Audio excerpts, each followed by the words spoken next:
بەیانیتان باش قوتابیانی ئازیز؟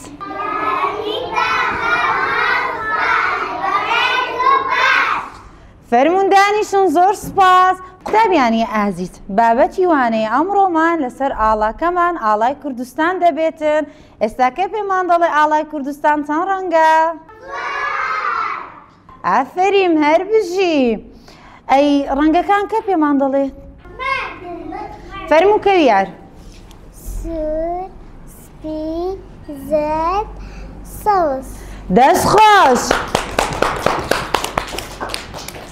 قوتابیانی ئازیز، ڕەنگەکانی ئاڵای کوردستان سوور بە مانای خوێنی شەهیدان دێتن، زەردیش بە مانای ڕووناچی تیشکی خۆر دێتن کە لە 21 تیشک پێکاتوە، سپیش بە مانای ئاشتی و پێکەوە ژیان دێتن، سەوزیش بە مانای سروشتە جوانەکەی کوردستان دێتن. فەرمون ئێستاش هەموو پێکەوە باوێنەی ئاڵای کوردستان بکێشین. ئایا ئامادەن؟ فەرمون.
ناهێڵن تەشبیر بکەم سۆز دەدەن هەتا ما بمژ خەباتێ قەت نەوەستن ئاگراسن ئازار و خەم وەناکەن لە بیرت کەم بەڵێن دەدەم هەتا ما بم لە تێ کۆشان ماندوو نابێ